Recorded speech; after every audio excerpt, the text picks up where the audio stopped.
Negros TV. Eaglestamina TV. Eaglestamina TV. Yeah, Eaglestamina TV. Eaglestamina kwiga mu ishami rya Triple ubwo ni Electrical and Electronics Engineering tu. Yeah. Yo. Ibyo mbona ni biki bikenerwa bidakari mfite ibigega bitari mu manege karisingeze nisondeka. Zakora ibya kataraboneka nitura amateka y'amaniga.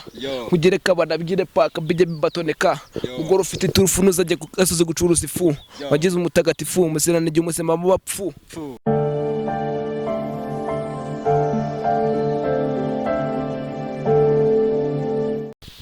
Reka nongere nkwifurize ibihe byiza wowe udahwema kudukurikirana kandi wowe udahwema kutwereka urukundo rwinshi cyane. Iyi ni Eaglestamina TV na Eaglestamina nk'ibisanzwe. Uyu munsi aka kanya iyi saha ni mu karere ka Musanze mu kigo cya IPRC Musanze. Ushobora kwibaza ngo ese aho hantu nagiye kuhakora iki? Ni byinshi tuba twaguteguriye kandi byiza, niyo mpamvu nkurarikira mbere na mbere niba ari bwo bwa mbere ufunguye iyi link cyangwa se iyi channel yacu, kora like, share na subscribe, then ibiganiro n'amakuru bijye bikugeraho 5 kwa 5. Nakuzaniye umuhungu umutaramu, ni umusore ukiri muto ariko nanone ukuze mu kuntu, aratubwira byinshi bitandukanye. Gusa icyonzi cyo hagiye kugurumana aha hantu. Munyemerere rero muhe ikaze kuri Eaglestamina TV, then agire byinshi atubwira. Ngewe nayamanitse ntabwo namuvugira kuko ni big man, superman, ibindi tugiye kujya tubimenya 5 kwa 5 uko dukomeza kuganira. Meze bite si papa wanjye? Ni biracamo ni neza kabisa. Ibintu ni wane. Nta mutima mubi kabisa bro. Hari abantu bari kukureba, hari abantu ba peace. Urameze fresh abasangira ngendo banje. Yeah, right. Negros TV. Eaglestamina TV. Eaglestamina TV. Yeah, Eaglestamina TV. Eaglestamina TV. Ukaburi na Negros ni Iwan nk'ibisanzwe. Birumvikana kabisa broski. Ngaho rero nawe babwira uko witwa amazina yawe. Amazina yanjye ubundi banyita Lionel, ariko abenshi banzi ku izina rya Panda Boy. Panda Boy. Yeah. Birumvikana umuntu witwa Panda Boy rero hari ibintu ntabwo iryo zina bapfa kurigera urubu civil. Reka byumvikana broski. Panda Boy. Yeah. Ubusanzwe hudu nihe hano uhari kubera iki just? Ubusanzwe mu rugo wundi ni Western tu. Western ni Rwanda. Urabyumva nyine ni mu burengerazuba bw'u Rwanda. Urashona. Yeah. Mu karere ka Nyamasheke ahantu bita mu Kirimbi, ushobora kubuhazi tu. Nyamasheke na za ndende zose. Za ndendezi urashona rwose kabisa. Uri hano like nk'iki? Hano noneho ubusanzwe hano mpari nk'umunyeshuri, ndi muri level 1. Ndi muri level 1 ubwo naje kwiga mu ishami rya Triple ubwo ni Electrical and Electronics Engineering tu. Yeah. Mu ishami rya Electrical Technology. Triple Wallahi kabisa. Yeah, mu Electrical and Engineering. Electrical and Electronics Engineering. Okay. Yeah. Biracamo ariko biragenda nta kibazo. The secondary nibyo wize? Secondary nabwo ubwo nize Industrial Electricity. Yeah, nk'umuntu uri kukureba cyangwa se kubonye bwa mbere kuri televiziyo ashobora kwibaza ngo uyu muntu why ari kuri TV, just watangira umubwira ni nk'iye Impano cyangwa se iyihe kariyeri wisangamo just mu bintu bya entertainment cyangwa se mu buzima bwawe bwa buri munsi? Nabundi ngewe ushobora kubona ko ushobora kumbona gutyo ukajya ngo bwa mbere nciye kuri televiziyo, ariko ntago ari ubwa mbere kameo. Ushobora kuba ubwa mbere nciye kuri televiziyo yanyu ariko usanzwe ntago ari ubwa mbere. Naize za Yago TV twaciyeho kenshi cyane mu biganiro bye bitandukanye. Ubusanzwe ngira impano zitandukanye, impano zo kuririmba, impano yo gusetsa, impano y'umupira, ni impano y'isandukanye. Ibyo bintu byose nizere ko bakunzi ba Eaglestamina TV ngira ngo muramwiyumviye. Yavuze ko afite impano yo kuririmba. Just nta gutinda cyane, agomba guhita naduterera akantu right nk'umusaza. Wallahi ushaka gukoreza akantu se. Yo. Ibyo mbona ni biki bikenerwa bidakari mfite ibigega bitari mu manege karisingeze nisondeka. Zakora ibya kataraboneka nitura amateka y'amaniga. Kugereka badabigire paka bijye bibatoneka. Ugoro ufite turufuno zaje kugasoze gucuruza ifu. Wagize umutagatifu umusirane ry'umusema mu bapfu. Ya bameze se. Reka broski wa ushaka kungoma. Baba satsala kabisa. Ati mu bapfu. kabisa ndakwaka korabo ya musika rap yawe imeze neza cyane. Just watangiye kwiyumvamo impano kuva ryari ubundi? nabone ngewe kuva kera nkiri muto niga primary nakunze nkunda kuririmba indirimbo z'abahanzi batoya baciriritse nyine bugezeho ndakomeza nkajya ndirimba n'indirimbo nyine z'abahanzi b'abastari harimo nka Bulldog, Pifra nkajya nkomeza nkabakunda gutyo cyane nanjye bituma nyine numva indirimbo zabo nzikunze. N'ubwo buryo nanjye natangiye kujya ngenda ndirimbo hotu. No kuvuga ngo aka kanya hari indirimbo yawe ishobora kuba hanze cyangwa se zose ziracyari mu mishinga, nabyo wagira icyo bitubwiraho cyangwa ukabibwira abaduteze amatwi n'abari kutureba niba hari n'iri hanze ukaturangira aho twayikura? aka kanya tuvugana nta ndirimbo yanjye yajya hanze kuko sindabitegura neza gusa, ariko soon bizaza nzababwira ko tuzajya tugenda dukora ama interview kuri no TV. Abakunzi ba Negros TV bazajya bagenda babimenya gake gusa tubahishiye byinshi kabisa cyane. Mwamwumve umusaza ku mirongo aratera, ariko yatubwiye ko afite impano nyinshi zitandukanye, a part of singing, a part of rapping. Ni iyihe mpano yindi wavuga nyine watubwira hano? Impano zo kabisa, kireka ubwo ngo turamutse tubitegura umwanya ufatika tukabaha wenda tumwe mu dukomedi twagiye dukora, nibwo wabibona neza. Harimo itsinda rigari ryanjye n'abakomedi dukorana, nibwo wabimenya neza ukabona ko rwose ari ibintu bifatika, hari ikintu gifatika tuba twarakoze. Wambwiye ko nyine ibyo bintu wabikoze cyane na n'ubu ukinabikora. Ndakeka no muri iki kigo ushobora kuba warabyinjiyemo, nubwo wenda I don't know if niba warabitangiye cyangwa utarabitangira, ariko ni just birumvikana warakinnye warakinnye kandi biratrendinga, yabaho wize cyangwa se n'ahandi hantu ntazi. Ndashaka unkinire cyangwa se wakitinge akantu kamwe waba warakinnye kumva abantu nyine baraturitse. Umusaza ashumike kuri ego. Kabisa ubundi ni ukuvuga ngo nakubwiye ko ubundi ubusanzwe ari Nyamasheke ariho mu rugo tu.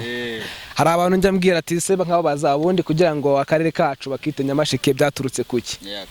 Benshi bakabyibazaho bakavuga ati ubundi Nyamasheke ni iki, ariko mu by'ukuri aka kanya ndaje mbahishurire inkomoko y'izina Nyamasheke. Ubundi twarasisenguye cyane, usanga gufata inyama ukazirisha igisheke aribyo bita Nyamasheke. Urabyumva? Aho ngaho ko kantu katurutse inyama bya Nyamasheke. Urumva?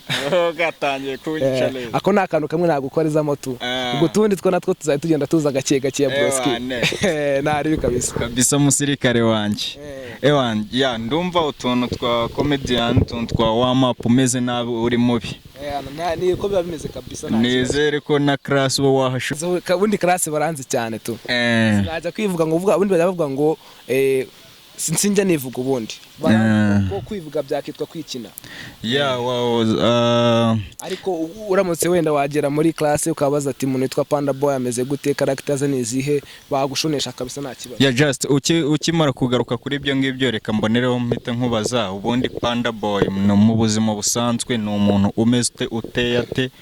Ibyo ukunda wenda byo twabibonye, ariko dusobanurire muri make Panda Boy ni muntu ki, uburyo n'umuntu wakubonye cyangwa se wagira ikindi gukeneraho, just acteur mwiza mu bintu by'amakomedi, cinema n'amafilime n'iki, akamenya ngo uyu muntu ngiye gushaka ni muntu ki.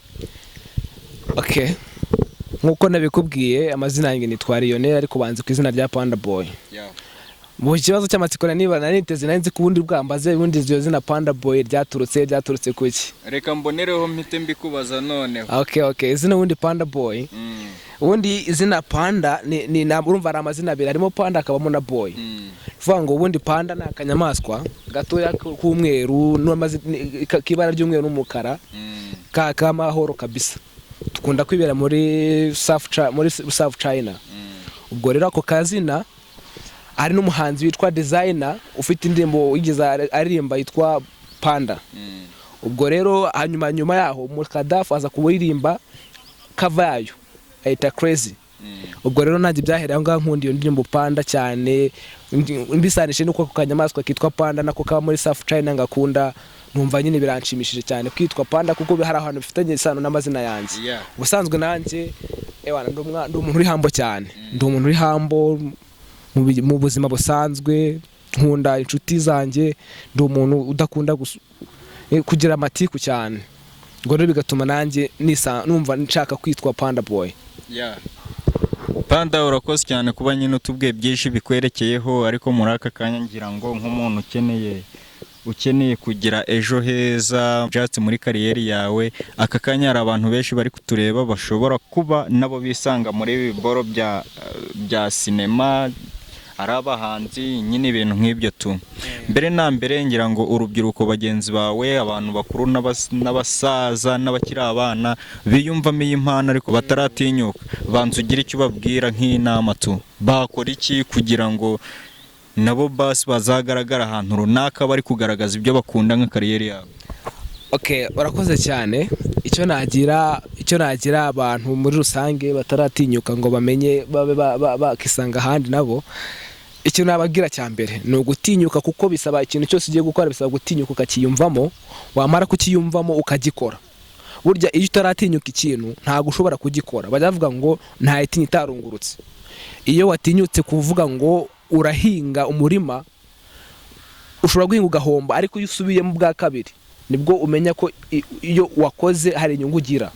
Ubwo rero nababwira ati nabo bakora, noneho bakazageninga nyuma ibyo bakoze. Aracyari Lionel kuri Eaglestamina TV, niwe mushitsi cyangwa se niwe mutumirwa dufite muri aka kanya. Ni byinshi yakomeje kudutangariza, ariko comment zanyu nge natangiye kuzibabonamo n'ibintu byinshi bari kukwaka Lionel. Ngira ngo kandi abafana bacu nibo bami bacu, abakunzi bacu nibo batware bacu, niba bagusabye ikintu ugomba kugitanga. Hari abahise bambwira ati nyaboneka uwo musaza Lionel niyongera duterereho umurongo, ntabwo twanyuzwe, twakunze ariko ntitwanyuzwe tu. Nta kibazo kabisa, nta kibazo. Nshobora kubita agace gato nanone k'indirimbo ya Bulldog nkunda cyane, indirimbo bita Mpeko. Ashobora kuba muyizeho gake, ariko nayo ndayikunda kabisa, nabakubita akarongo kamwe kabisa. Apahungu pomoji amapesi mupfiki kahundi hari ni puffs no kunywa imigi, ni igiti mu miziki no gusobeka imigi no kunywa ku mugigi. Urashona Mpeko ni kabisa, Mpeko. Urashona fresh. Iyo ndirimbo ndayikunda cyane kabisa, ndayikunda nubwo ntakoze repetition yayo neza, ariko nyiheruka mu myaka 3 ishize. Urumva ko ubwo bisa ndayikunda nuko naka gukora repetition yayo ngo ngutwike ubyumve fresh. Ariko nkawe nawe munyamakuru nawe wanconesha ukanyumvisha wenda ku kintu waba ukora ku ngoma, ukanyumvisha ingoma wenda ukunda ukankubita nk'akarapu gatoya. Asante sana. biba bigoye ariko ntari bitu. Nakubwiye ko abakunzi bacu nibo bami bacu kose, kandi abadukurikiye nibo bayobozi bacu. Ubusanzwe nubwo ndi umunyamakuru kuri Eaglestamina, ariko nanone ndi n'umuhanzi tu. Ndabyumva kabisa, zimwe nawanzamuye mu muziki ruhando rwa entertainment. Gusa ubu nshirishije. Nta kibazo. Nta kibazo niba ngushirishije mutakoze repetition, nawe wagerageza. Oya nare umuntu ayitarasa kidogo tu. Abantu koze ko ari wanzamuye mu ruhando rwa entertainment. Asansan nanjye kambaterera akantu nyine tu, nubwo nshirishije muyo. Ninjye mana y'ukuri, ninjye mana y'insazi, ninjye mubi mu muziki, muri rap ndavuna, ninjye muyobozi hano, udakunda iby'izisha nkuko ndo umushitsi, niyo mpamvu nihitira vision mu rubyiruko no kubana nk'abahasara, kuri ni kuganze nyiri byo ndonyobora, se ko mugirisha ari mukifuza kumpigika, nafashe ubwami ntarazwa ahubwo naravunitse. Repetition bikiri hasi ariko nta kibazo kabisa. Ushirishije mu musa nanjye mbere nanjye nkakura sasa. Reka nanjye nse ngerageza nkongera kandi gato wonde dusezera abakunzi bacu kabisa.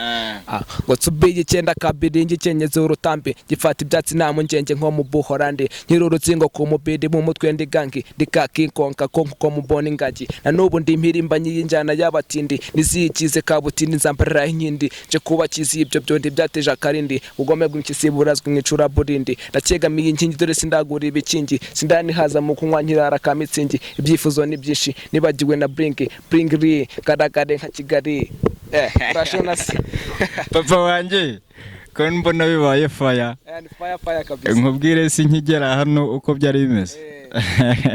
Yo ngeze kaminuza niyo Gerase niko kuyo ku mwana marayika w'Imana napofutse nkimoyoka ntakaramo ntamuzi step 1 pass izindi zone fail ama fail tukole ha bala you want konala wale shi gari ni beauty byarasa na bike niwe number 1 mubona bonye bose ne wano. Reka ngushimire wakoze kwitabira wakoze kubana natwe kandi nizeye ko nitugaruka tuzana gusanga. Nta kibazo kabisa umunsi muzagaruka mu iki kigo ni ikaze ikigo cyacu ni cyiza ikigo cya RPIPRC Musanze rwose nkuko mukibona ni ikigo kibera ijisho ni ikigo niyo IPRC mu iki gihugu cy'u Rwanda ikomeye kandi ifite ibikorwa ya komeza tera imbere komeza ukomere be strong ni yo kariya ni Eaglestamina TV still na Eaglestamina. Ya asante sana Panda reka ngushimire cyane ijambo rimwe ku bantu bari bagukurikiye ubundi tugasoza. Ijambo rimwe nabwira abantu bari bankurikiye kuri Negros TV.